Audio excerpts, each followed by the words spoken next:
Сайн бацхан өрхөн мөндөд үзэгчдээ улсын хурлын хамгаалын газрын хэвлэл мэдээлэл олон нийтэд харилцах хэлцээс бэлтгэн хүргэдэг улсын хурлын 7 өнөخت тайвны нэвтрүүлгийн шинэ дугаар үзэгч танд хүрч байна. Улсын хурлын чуулган болон байнгын хороодын хуралдааныг үзэгч танд томилоо өргөнэ. Анхаарлаа хандуулно.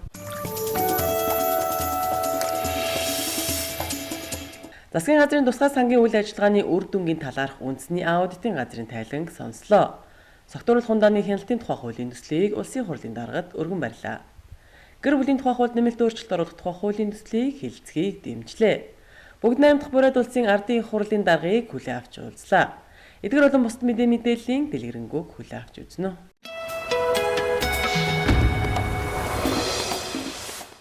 Нэвтрүүлгийнхэнд улсын хурлын даргад өргөн барьсан хуулийн төслүүдийн талаар танилцуулъя. Улсын хурлын даргын хуваалдад улсын хурлын гишүүн, төрийн байгуулалтын байнгын хорооны дарга Бакей, улсын хурлын гишүүн Дембрал нар Монгол улсын хүний эрхийн үндэсний комиссийн тухай хуульд нэмэлт өөрчлөлт оруулах тухай хуулийн төслийг өргөн барьлаа. Сүүлийн 14 жилийн турш нэмэлт өөрчлөлт ямар нэгэн засваргүйгээр хэрэгжүүлж ирсэн энэхүү хуулийг нэгдсэн үндэсний байгууллагын Парисын зарчмуудаар баталгаажуулсан наазахын зарим хэм хэмжээг хуульчлаагүй хэмээн олон улсын зүгээс одоо хүртэл шүүмжлэлтэй хандаж ирсэн. Иймд хууль тогтоомжийн хэрэгжлийг хангаж хэрэгжүүлэх явцад гарч байгаа тэдгээр зөрчлийг бууруулахын тулд хууль сахиулагчдад нөлөөлөх эрхэн зөрчигдсөн иргэдийн эрх ашиг хамгаалах явцад хүний эрхийг хамгаалах, дэмжих төрийн механизмыг боловсронгуй болгох, хүний эрхийн үндэсний комиссийн хараат бус биедан ажиллах чадхыг бэхжүүлэхин зүйтэй гэсэн үндслээр уг хуулийн төслийг боловсруулжээ. Улсын хурлын гишүүн хууль зүйн сайдын үүргийг гүйцэтгэгч Тэмүүжин галт зэвсгийн тухай хуулийн шинжилсэн найруулгын төсөл болон холбогдох бусад хуулийн төслүүдийг улсын хурлын даргын хуулдад өргөн барьлаа.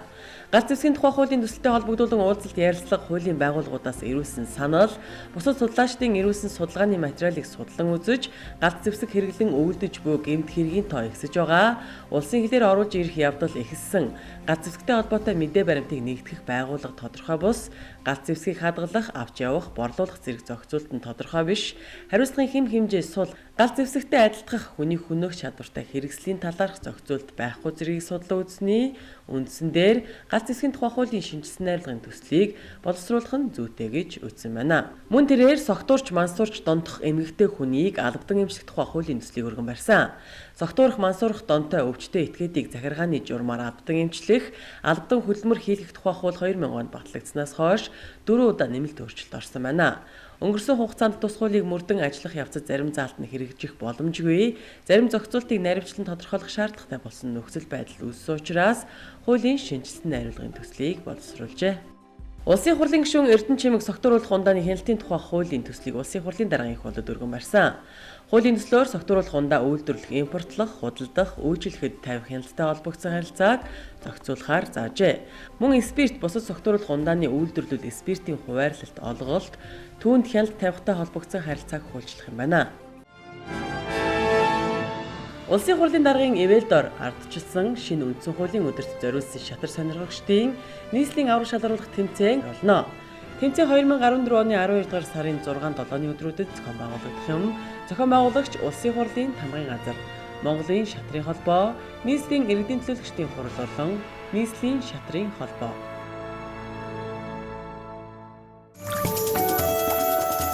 Өнгөрсөн 7 өнөخت 3 мянган хороо хуралдаж хилцгээр төлөвлөсөн асуудлуудаа хэлэлцэн шийдвэрлэлээ. Нийгмийн бодлого боловсрол соёлын шинжилгээ ухааны байнгын хорооны хуралдаанаар нийгмийн даатгалын тухай хуульд нэмэлт өөрчлөлт оруулах тухай, нийгмийн даатгалын сангаас олгох тэтгэвэр тэтгэмжийн тухай хуульд нэмэлт өөрчлөлт оруулах тухай, нийгмийн даатгалын сангаас олгох үйлдвэрлэлийн осол мэргэжлээс шалтгаалсан өвчний тэтгэвэр, тэтгэмж, төлбөрийн тухай хуульд нэмэлт оруулах тухай, нийгмийн даатгалын сангаас олгох ажилгүйдлийн тэтгэмжийн тухай хуульд нэмэлт өөрчлөлт оруулах тухай хуулийн төслүүдийн хэлэлцэх хэсэг асуудлыг хэлэлцлээ. Энгийн ажил эрхэлж байгаа иргэд бол жилд 250 орчим өдөр ажил өдөр байгаа. Малчин бол жилийн 365 хоног хөдөлмөрлөж байгаа тийм ээ. Тэгэхээр энэ бол нэг жилийн 1.6 жилээр тооцоод явах юм бол 10 жил ажилласны дараа одоо ажилласан жил нь 16 жил болж байгаа. Тэгээд 55-тай гардын наснаа гарахад тэтгэвэр нь өндөр тогтоогдсон шүү дээ. Тэгээ энэ хуулийн ер нь гол мөн чанар нь бол өнөөдөр одоо гадаа гандаж хөдөө хохирч жилийн 4 удирал гадаа зогсдог энэ хэдэн малчид бол үнэхээр одоо бидний нэг цээжэд илдээд бид нар нүүдлийн соёл иргэншлийн өв тээгчид гэж ярьдаг бидний одоо нөхдүүдийн маань хамгийн хүнд хэцүү ачааг үүрч байгаа эсэх нь тэр хэдэн малчтай. Тийм учраас энэ хүмүүсийн хөдөлмөрийг хүнд хортой гэдэг нөхцөлд нь хамааруулаад аваад үзчихээч гэж бид нар үзсэн учраас насыг 50-55 болгосон юм аа. За малчтын хөдөлмөр бас хүнд нөхцөлд байгаа гэдэг ч бас хүлээн зөвшөөрч байгаа. Тэгэхдээ яг одоо харамсалтай нь бол нийгмийн даатгалд хамрагдалтын түвшин маш доогор байгаа шүү дээ. 6% байна. Тэгэхээр энийг яаж одоо сайн дураар ч гэсэн яаж одоо хамралтын түвшинг дээшлүүлэх вэ гэдэг асуудал хамгийн гол асуудал байна. Өнөөдөр насны тухай ярьж байна малчтын. Малчтын маань одоо хүйтэн дарж халуун талж явж байгаа.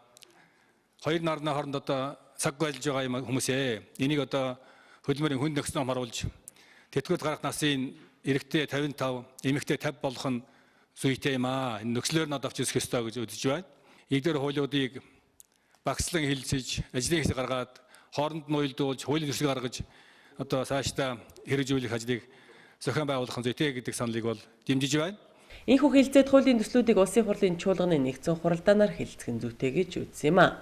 Мөн цаашид хуулийн төслүүдийг нэгтгэн багцлж, ажлын хэсэг байгуулах нь зүйтэй гэдэгт гишүүд санал нэгдлээ. Улсын хурлын хууль зүйн байнгын хорооны хуралдаанаар шүүгэн шийдвэр гүйцэтгэх тухай хуульд нэмэлт өөрчлөлт оруулах тухай, захиргааны хариуцлагын тухай хуульд нэмэлт оруулах тухай, банкны тухай хуульд нэмэлт оруулах тухай хуулийн төслүүдийн эцсийн хэлэлцүүлгийг хийлээ. Шүүгэн шийдвэр гүйцэтгэх тухай хуульд нэмэлт өөрчлөлт оруулах тухай хуулийн төслийн талаарх зарчмын зөрүүтэй нэг саналын томьёолоор санал хураалт явуулсан. Мөн хуралдаанаар иргэний хуульд өөрчлөлт оруулах тухай хуулийн төслийн эцсийн хэлэлцүүлгийг хийлээ.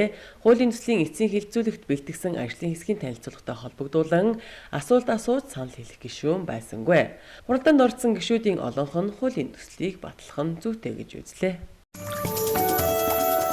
Улсын хурлын төсвийн байнгын хорооны хуралдаанаар засгийн газрын 2013 оны 9-р сарын 16-ны өдөр өргөн мэдүүлсэн шүүгэн шийдвэр гүйцэтгэлийн ажиллагаанд шүүхэд гомдол гарахад төлөх хураамжийн хэмжээг тогтоохоор зохицуулт хийгдсэн улсын тэмдэгтийн хураамжийн тухай хуульд нэмэлт оруулах тухай хуулийн төслийг хэлэлцэн дэмжиж санал дүгнэлтээ хууль зүйн байнгын хороонд хүргүүлэхээр тогтлоо. Хуулийн төсөл батлагдсанаар шийдвэр гүйцэтгэх ажиллагаатай холбоотой гомдлын тоо буурч төсөвт улсын тэмдэгтийн хураамжийн орлого төвлөрөх төлбөр барагдуулах ажиллагаа түрхэн шуурхай хэрэгжих нөхцөл бүрдэж, эдийн засаг бизнесийн үйл ажиллагаанд хөрөнгийн уурсгал, эргэлт нэмэгдэх эерэг үр дагавар бий болно хэмээн үзэж байгаамаа. Мөн энэ хуралдаанаар орон нутгийн хөгжлийн сан болон сум хөгжүүлэх сангийн хөрөнгийн зохицуулалтын болон засгийн газрын тусгай сангуудын үйл ажиллагааны үр дүнгийн талаарх үндэсний аудитын газрын тайлан сонслоо. Улсын хурлаас төсөв мөнгө санхүүгийн талаар явуулж байгаа томоохон бодлогын арга хэмжээ иргэд олон нийтийн оролцоог хангахад чиглэсэн энэ хуулийн хэрэгжилтийн явц эхний жилээ ямар байсан бэ гэсэн дүр төрхийг энэ аудитаар гаргаж ирсэн. За 2013 онд орон нутгийн хөгжлийн санд төвлөрсөн их усүрээс 209.6 тэрбум төгрөг төвлөрүүлэхээр улсын хурлаар баталсан. Гүйцэтгэл нь 190.9 тэрбум төгрөг болсон. За хуулийн дагуу орон нутгатаа бий болгож төвлөрүүлдэг бусад их усүрээс 6.4 тэрбум төгрөг төвлөрсөн. Аудитаар эрүүл мэндийн яам, сангийн яам, хүн амын хөгжил нийгмийн хамгааллын яам, хөдөлмөрийн яам, хууль зүйн яам, гадаад харилцааны яам болон холбогдох бусад байгууллагуудын эрхлэх хариуцж байгаа Монгол Улсын засгийн газрын тусгай сангууд болох нийгмийн даатгалын сан, хүний хөгжлийн сан, хөдөлмөр эрхлэлтийг дэмжих сан, эрүүл мэндийг дэмжих сан, бүх нийтийн үйлчилгээний үүргийн сан, архитан согтуурхтай тэмцэх сангуудын 2013 оны үйл ажиллагааг хамруулжээ. Дээрх тусгай сангуудын 2013 онд зарцуулсан төсвийн тоо мэдээллийг дэлгэцнээс харна. Эрүүл мэндийг дэмжих сан 127 төслийг 2 тэрбум 469 сая. Бүх нийтийн үйлчилгээний үүргийн сан 2.7 тэрбум. Хөдөлмөр эрхлэлтийг дэмжих сан 42.4 тэрбум. Хүний хөгжил сан 278.2 тэрбум. Нийгмийн даатгалын сан 1 их 8058 тэрбум. Архитан согтуурхтай тэмцэх сан 674.5 сая төгрөгийг тус зарцуулжээ. Яг орон нутаг дээр байгаа баг хороодынхаа сумынхаа асуудлыг өөрсдөө шийдэх бүрэн эрхийг нь тухайн баг хорооны засаг дарганаар буруу замаар ашиглаад байна гэдэг гомдлыг гараад байгаа. Одоо бол багийн засаг дарганаар хорооны засаг дарганаар өөрсдийнхөө хүслийн жагсаалтыг иргэдийнхээ хуралд тулгадаг зарчим руу явчихад байна гэдэг юм гомдол гараад байгаа юм л да. Тэгээ өнөөдөр энэ аудитын дүгнэлтэн дотор яг юм тодорхой жишээтэй юм байхгүй зангад дарга нэг юм мүлээсэн юм оруулж ирэх юм аа. Яг энэ сумдын дарагтаа одоо журмыг гаргаад өгөхгүй бол наадвал чинь буруу зүгээр иргэдийн санал дээр одоо ингээд ажиллаа хийшүүгээд яриад байж наач бо алдаа гараад ингээд нэг одоо 2 жилийн дараа нэг 300 гаруй сумын дарга нэр яллах юм бол ваа наадах. Тийм учраас аймагаас чиглэлгүүд юм хөрөнгө оруулалтын зөвлөгөөгөө явж болдгоо хүмүүс тэрнийгээ та нар мэдээд яваа. Журам нутахгүйгээр нэгсэн сая 11 сарын 19-нд ерөнхийдөө одоо төсвийн тухай тэр журам тогтоол гарсан гэж байна. 11 сарын 19 гэдэг чинь 12 сар 1 сар гарч байж орон нутагт очих юм л да. Зөвхөн арга хэмжээ авах биш. Маш сайн одоо иргэн төлөлтөд байгаа сумдыг бол ямар нэгэн механизмаар бол эдийн засгийн урамшууллын механизм урамшуулах хэрэгтэй гэсэн ийм байр суурь таг. Манай засгийн газрын манай улсын нэг 6 сан байд юм байна. Аудит хийсэн зөрчилгүй сан нэгч байхгүй. Бүгд зөрчилтэй. Байдал ийм л байгаа. Ашигт малтмлын нөөц ашигласны төлбөрийн орлого тасарснаас болж сар бүр хүүхдийн мөнгө олоход их усүр дутагдж байгаа гэдэг ингээ гарсан байна.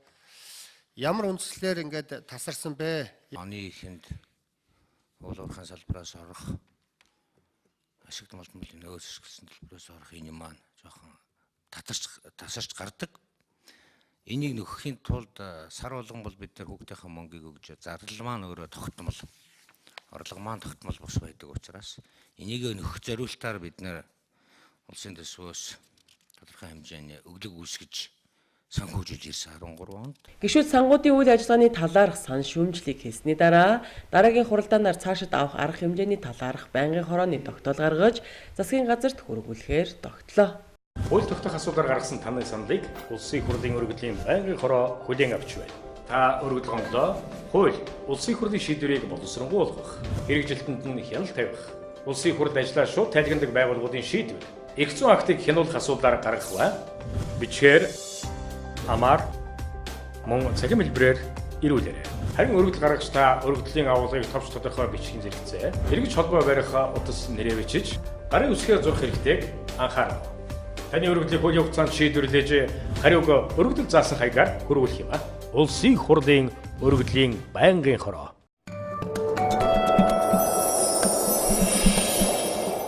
Пүрэв гарагийн чуулганы нэгдсэн хуралдаанаар гэр бүлийн тухай хуулийн шинжилсэн найруулга болон холбогдох бусад хуулийн төсөөл, соёлын тухай хуульд нэмэлт оруулах тухай хуулийн төслийн хэлэлцгээсэх, хүүхд харах үйлчилгээний тухай хуулийн төслийн хэлэлцгээсэх асуудлыг хэлэлцэн шийдвэрлэлээ. Гэр бүлийн тухай хуулийн шинжилсэн найруулгын төсөл болон уг хуулийн төслийг дагалдаж зарим хуульд нэмэлт өөрчлөлт оруулах тухай хуулийн төслүүдийг хэлэлцгэн зүйтэй гэсэн томьёолоор санал хураалгахад нэгдсэн хуралдаанд оролцсон гишүүдийн 73.9% нь дэмжсэн тул хуулийн төслүүдийг анхны хэлэлцүүлэгт бэлтгүүлэхээр нийгмийн бодлого боловсрол соёл шинжилх ухааны байнгын хороонд шилжүүлсэн. Соёлын тухай хуульд нэмэлт оруулах тухай хуулийн төслийн тухайд энэ хуулийн маань хамгийн гол агуулга нь ерөөсөл уран бүтээлийн одоо тийм уран сайхны хөтөлбөрүүдийн телевизээр гарч байгаа уран сайхны хөтөлбөрүүдэд эзлэх Монгол уран бүтээлийн хувь хэмжээг л нэмэгдүүлэх гэсэн ийм л ганцхан зорилготой. Тэгэхээр бид нэр судалгаа хийж үзсэн. Судалгаа хийж үзэхэд бол нийт одоо уран сайхны хөтөлбөрийн 27% нь л одоогор Монгол байна. 73% нь бол дандаа гадаадын агуулгатай байна гэдэг нь бол судалгаагаар нотлогдсон. Тэгээ энэ нь бол эргээд харахад одоо 73% гэдэг бол одоо гадаад агуулга ихтэй, гадаад баатар ихтэй, гадаад дүр ихтэйгэр ийм байдлаар бид нар хүүхдүүдэд одоо хүмүүжүүлж байгаа юм байна. Одоо яг нөгөө Монгол уран бүтээлчдийн дуулж байгаа дуу, сонгодог дуу дууллаач гэсэн Монгол одын дуулж байгаа дуу нь хамаагүй бага гарч байгаа юм байна л та. Тийм ч учраас бид нар сонгодог урлаг, орчин үеийн урлаг, уламжлалт одоо урлаг, ёс заншил энэ бүх юмгаа бид нар Монгол уран бүтээлчээрээ дамжуулж залуучуудаа хүргэх юм бол тэр үлгэр дуурайл нь Монгол одоо үлгэр дуурайл нь бол тэр хүүхдийг цааш нь одоо монгол хүн болох юм байна гэсэн ийм л одоо философитойгоор энэ хуулийн төсөл өргөн баригдсан байгаа. Соёлын өрсөлдөөн дунд аль нэг соёлын дарангуйлд өртөхгүй байх, өөрийн уламжлалт зан заншил, соёлоо хамгаалах, соёлын давтагдчихгүй байдал, онцлогийг хадгалан даяаршихын тулд Монголын түүх, үндэсний соёл, зан заншил, ахуйг харуулсан радио, телевизийн нэвтрүүлэг, хөтөлбөрийг нэмэгдүүлэх шаардлагатай байна. Засгийн газрын 2010 оны 276 дугаар тогтоолоор батлагдсан телевиз радиогийн зохицуултын талаар баримтлах чиглэлд телевизэд тусгай зөвшөөрөл олгохдоо нэвтрүүлгийн нийт агуулгын 50%-аас доошгүйг нь үндэсний эрх ашиг, соёл, хэл, зан заншил, хүүхдэд зориулсан нэвтрүүлэг, Монгол улсад бүтээсэн бүтээл байх зохицуултыг гэрээнд тусгаж байхыг заасан. Гэвч өнөөдөр үндэсний эрх ашиг, соёл, хэл, зан заншил, хүүхдэд зориулсан нэвтрүүлэг Монгол улсад бүтээсэн бүтээл нь нийт агуулгын эзлэх хувьдаа хүрэхгүй байсаар байна. Хүүхд харах үйлчлэгээний тухай хуулийн төслийг хэлэлцээд хэлцэх нь зүйтэй гэж үзсэн. Улсын хэмжээнд өнгөрсөн оны байдлаар 2-5 насны 247,104 хүүхэд байгаагаас 61,585 буюу 4 хүүхэд тутмын нэг нь нийслэлд 74,900 хүүхэд байгаагаас 21,400 буюу 3 хүүхэд тутмын нэг нь сургуулийн өмнөх боловсролын үйлчилгээнд хамрагдаж чадахгүй байна. Улс орны нийгэм эдийн засгийн нөхцөл байдал нөөц боломжоос хамаарч одоогийн мөрдөж байгаа хуулийн хүрээнд 2-5 насны бүх хүүхдийг сургуулийн өмнөх боловсролын үйлчилгээнд хамруулах боломжгүй маа. Иймээс дээрх үндэслэл шаардлагыг харгалзан 8 бүлэг 17 зүйл 68 хэсэг 10 заалт бүхий хүүхд харах үйлчилгээний тухай хуулийн төслийг боловсруулжээ. Эрүүл аюулгүй орчинд хүүхд харах үйлчилгээг зохион байгуулахтай холбогдсон харилцааг энэ хуулийн төслөөр зохицуулахаар тусгажээ. Улсын хурлын чуулганы баасан гарагийн хуралдаанаар Монгол улсын төрөөс хүн амын хөгжлийн талаар баримтлах, зохиц бодлого батлах тухай улсын хурлын тогтоолын төслийг хэлэлцлээ. Тэгэхээр энэ хүний хөгжлийн тухай асуудал ярьж байхад бид нэр энэ хүмүүнлэг ардчилсан нийгмийн иргэн ямар байх юм бэ гэдгийг эхэлж бодох ёстой. Хуулийг дээдэлдэг байх ёстой. Хуулийг дээдэлдэг хүн ямар байх ёстой юм? Ёс суртахуунтай байх ёстой. Тэгвэл энэ ёс суртахууны тэр төлөвчлийг бид яаж бий болгох юм бэ гэдгийг бид одооноос ярих ёстой. Тэр 6 настай байхад нь яаж хийж явах? Та нар бол энд нэг үнчи ядуу хүүхдүүд гэдэг юм уу нэг халамж маламж гэсэн юмнууд л тусгасан байлээ л дээ. Тийм биш ээ. Хурал маань хууль баталж байгаа, тогтоол баталж байгаа. Тэр нь бол ягштал мөрдөгдөх учиртай. Тэрнээс огт мөрдөгдөхгүй нэг ерөнхий тунхагийн чанартай баримтчиг боловсруулж байгаа тэрийг тулгуур гэнэ, суур гэнэ, гой нэр хаяг зүгээд явуулаад тэгээ тэрүүн дээр нь улсын их хурл нэг ухаантай царайлаад 4-5 цаг суугаад яриад ах ямар ч хэрэг байхгүй. Монгол улсад 698.3 мянган одоо статистикийн хэлээр бол эдийн засгийн идэвхгүй хүн ам байна. Энэ идэвхгүй хүн амын 31.8% нь сурвалжлагчид. Тэтгэврт өндөр насны нь бол 29.2. Хүүхдээ асардаг нь бол 10.5. Хөгжлийн бэрхшээлтэй 8.3, гэрийн ажилтай 8.4 гэх мэтээр ингээд байна. Хүн амын энэ хэсгүүдэд яг ямар тодорхой зорилтууд гаргаж дэвшүүлсэн бэ? Таны яриад байгаа статистик үзүүлэлтүүд, хүн амын амжиргааны чанар, түвшингийн үзүүлэлтүүдийг бол би одоо шууд танд бол одоо энд би хариулах боломж алга байна. Яагаад гэвэл энэ чиглийн бодлого судалгаа дандаа орхигдож ирсэн. Бидэн дээр бол тодорхой тоо баримт судалгаанд бий. Энэ бол сүүлийн 2 жил манай одоо яам олон улсын байгууллагуудтай хамтарч хийсэн энэ судалгаа тоо баримтууд байгаамаа. Ингээд тогтоолын төслийг хэлцэх зүйтэй гэсэн байнгын хорооны саналаар санал хураалт явуулахад хуралдаанд оролцсон гишүүдийн олонх буюу 68.6% саналаар дэмжигдсэн. Ингэснээр тогтоолын төслийг анхны хэлцүүлэгт бэлтгүүлэхээр нийгмийн бодлого боловсрол соёл шинжилх ухааны байнгын хороонд шилжүүллээ. Мөн энэ өдрийн хуралдаанаар төрөөс шинжлэх ухаан, технологийн талаар баримтлах бодлого шинжилэн батлах тухай улсын хурлын тогтоолын төслийн хэлцэх хэсэг асуудлыг хэлэлцэж, тогтоолын төслийг хэлцэх зүйтэй гэсэн байнгын хорооны санал 92.6% саналаар дэмжигдснээр анхны хэлцүүлэгт шилжүүллээ. Мөн хуралдаанаар гэр бүлийн тухай хуульд нэмэлт өөрчлөлт оруулах тухай, засгийн газрын тухай хуульд нэмэлт оруулах тухай, хүүхдийн эрхийг хамгаалах тухай хуульд нэмэлт оруулах тухай, иргэний тухай хуульд нэмэлт оруулах тухай хуулийн төслүүд улсын хурлын гишүүн оюун хорол нарын 3 гишүүн 2011 оны 10 дугаар сарын 28-ны өдрийн өргөн мэдүүлсэнийг хэлэлцэх хэсгийг нь хэлэлцэн шийдвэрлэлээ. Өнөөдөр Монголын нийгэмд бол гэр бүлийн үнд зүйл бол алдагдж байна. Ер нь бол энэ амьдрал хүний амьдралын одоо анхдагч орчин нийгмийн үндсэн нэгж нь бол гэр бүл. Тэгэхээр энэ бол төрийн бодлогын анхаарлын төвд байх ёстой гэж бид одоо үзэж байгаа. За тэгээд одоо 1999 онд батлагдсан гэр бүлийн тухай хууль бол өнөөдрийн нийгмийн амьдралд үүсч бий болж байгаа энэ гэр бүлийн нарийн одоо нандин харилцааг бас зохицуулж болж чадахгүй байна гэж үзэж байгаа. За энд ямар зохицуултууд дутаад байна гэхээр хүүхдийн эрхийг хамгаалах асуудал бол нэлээд одоо шийдэгдэж чадахгүй байна. Гэр бүлийн хүчирхийлэлтэй тэмцэх асуудлыг мөн бас энэ хуулиар одоо зохицуулж чадахгүй байна. За энэ асуудлуудыг шийдвэрлүүлэхийн төлөө манай Монголын одоо үйл ажиллагаа явуулж байгаа иргэний нийгмийн байгууллагууд маань бол маш их сайн ажилладаг. Хуулийн төслүүдийг хилцхэн зүйтэй гэсэн байнгын хорооны саналыг хуралдаанд оролцсон гишүүдийн 85.5% саналаар дэмжсэн. Ингэснээр хуулийн төслүүдийг анхны хэлцүүлэгт бэлтгүүлэхээр холбогдох байнгын хороонд шилжүүллээ. Монгол улсын хууль тогтоомжтой холбоотой саналаа та улсын хурлын өргөдлийн байнгын хороонд хамдан бичгээр болон амаар мөн цахим хэлбэрээр ирүүлээрэй. Хууль тогтоох, хууль хэрэгжилтэнд хяналт тавих үйл ажиллагаанд таны санал чухал. Улсын хурлын өргөдлийн байнгын хороо. Улсын хурлын даргын их болд Оросын холбооны улсын бүгд найрамдах бурайд улсын ардын хурлын дарга Гершевич тэргүүтээ төлөөлөгчдийг хүлээн авч уулзлаа.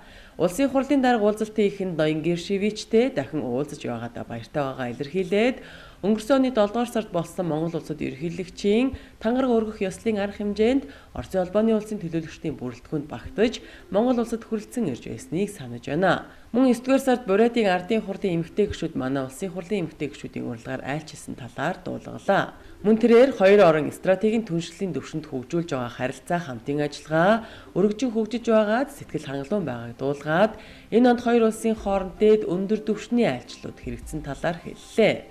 Ноён Гершевич Монгол улсын хурлын даргыг хүлээн авч уулзж байгаа талархал илэрхийлээд бүгд найрамдах бурайд улсад аль биесны айлчлал хийхийг урьсан. Мөн хоёр улсын парламентын тэргүүн хоёр орны эдийн засаг боловсрол эрүүл мэндийн талаар харилцан санал солилцлоо. Уулзалтын дараа Монгол Оросын болон Монгол бурайд улсын найрамдалт харилцаа хамтын арчилгааг хөгжүүлэн бэхжүүлэхэд оруулсан хувь нэмрийг нь үнэлж Оросын холбооны улсын бүгд найрамдах бурайд улсын ардын хурлын дарга Оросын холбооны улсын иргэн Матвей Матвеевич Гершевичийг алтан гац одонгоор шагнасныг улсын хурлын дарга энх болд гартуулсан. Анх дугаар үндсэн хууль батлагдсан бүгд найрамдах улс тунхагласны 90 жилийн өдөр өнгөрсөн 7 хоногт тохиосон. Энэхүү түүхэн өдрийг тохиолдуулан Монгол улсын хурлын даргын энх болдуулан улсын хурал засгийн газрын гишүүд нийслэлийн удирдлагууд иргэдийн төлөөлөл Сүхбаатарын хөшөөнд цэцэг өргөж их эзэн Чингис хааны хөшөөнд хүндэтгэл үзүүллээ. Хүүхэд харах үйлчилгээний тухай хуулийн төслийг чуулганы нэгдсэн хуралдаанаар хэлцэж байгаатай холбогдуулан улсын хурлын гишүүн Эрдэнэ Чимэг мэдээлэлээ. Эцэг эхчүүд бол нэг 60 мянган төгрөг ч юм уу 50 мянган төгрөг ч юм уу төлөөд хүүхдээ цэцэрлэгт явуулах бол сонирхол байна. Үнэхээр одоо амьдралын түвшин доогуур, амжиргаа доогуур айлуудыг бол бид нэр халамжаас тэр эцэг эхийн төлөх ёстой мөнгийг бол халамжаас гаргаж өгдөг ийм систем рүү явуулъя гэж. Тэгээ хүүхэд маань өөрөө үн төлбөргүй тэр хүүхэд харах үйлчилгээндээ хамрагддаг ийм системд нь оруулъя гэж байгаа. Тэгээ энэ хуулийг бол бид нэр энэ он гарахаас өмнө батлуулчих юм бол за 2015 оны төсөвт нэг эхний ээлжинд 10 тэрбум төгрөг, за 2016 онд бол 50-100 тэрбум төгрөг улсын төсөвт батлуулснараа ингээд энэ хүүхдүүд маань эзэнтэй бас маш олон энэ хүүхд харах үйлчилгээний төвүүд нээгдэж маш олон эмэгтэйчүүд бас шинэ ажлын байр бий болгож болох. За өрх гэрүүд бол бас хувийн бизнес болгон өргөжүүлэн хөгжүүлэх юм боломжтой ийм хуулийн төсөл явж байгаа. Хүүхд харах үйлчилгээг тодорхойлохдоо хүүхдийг асран халамжлах, хамгаалах, хооллох, тоглуулах, амраах, хөгжүүлэх зохиц ажиллагаа байх ёстой гэж үзэж байгаамаа. Улсын хурлын өргөдлийн байнгын хороонд иргэдээс ирүүлсэн өргөд гомдлыг судлан байгууллага албан тушаалтнаас хуулийн хэрэгжилтийн талаар мэдээлэл гаргуулan хяналт шалгалт хийх, хуулийн хэрэгжилтийг хангаж зөрчлийг арилгах асуудлаар засгийн газар холбогдох бусад байгууллагуудад чиглэл өгөх, хууль зөрчсөн шийдвэрийг хүчингүй болгох, өөрчлөх шийдвэрийн төслийг улсын хурлаар хэлэлцүүлэх, хуулийн төсөл санаачлан хэлэлцүүлэх зэргээр таны саналыг ажил хэрэг болгохын төлөө хууль заасан бүхий дарга хэмжээг авч ажиллах болно. Улсын хурлын өргөдлийн байнгын хороо. Хууль тогтоох ажиллагаанд таны санал чухал. Улсын хурлын өргөдлийн байнгын хороо иргэдээс ирүүлсэн өргөдлийн дагуу Дорногов аймгийн Цагаан дэлхийн агуу Хутаг уул, Чандман хар уулын бүс нутаг дахь байгаль орчны хууль тогтоомжийн хэрэгжил сэдвт хэлэлцүүлгийг төрийн ордонд зохион байгууллаа. Нутгийн ард иргэдийн санал бодол дуу хоолойг бас энэ хэлэлцүүлэгт хүргэе гэсэн зорилгоор ирсэн. Ингээд одоо бидний хэлж ярьж байгаа энэ хүсэл зорилго маань төр засгийн шийдвэр одоо тэр шийдвэр гаргах төвшний хүмүүсийн одоо сонорт хүрж одоо манай Хутаг уул гэж ухсан түнксэн биш одоо ингээд онгон байгаль одоо онгон төрхөөрөө үлдэн байхаа гэж итгэлтэй байгаа. Ер нь цаашдаа бол энэ одоо байгалийн энэ агуун одоо онгон төрхийг хадгалж улсын хамгаалтанд авч улмаар одоо нөхөн сэргээж сайжруулад аюул жуулчлалын одоо бас нэг сайхан бүс болох өрн боломжтой юм газар амаа гэж би бодож байна. Хилцүүлэгт улсын хурлын гишүүд уул уурхай яам, соёлын спорт аялал жуулчлалын яам, хууль зүйн яам, ашигт малтмалын газар, мэргэжлийн хяналтын ерөнхий газар зэрэг холбогдох төрийн болон төрийн бус байгууллага, орон нутгийн иргэдийн төлөөлөл оролцлоо. Улсын хурлын тамгын газрын хэвлэл мэдээлэл олон нийтэд харилцах хэлцээс бэлтгэн хүргэдэг тайван нэвтрүүлэг өгөр өндөрлөж байна. Анхаарлаа хандуулан үзсэн үзэгч танд баярлалаа.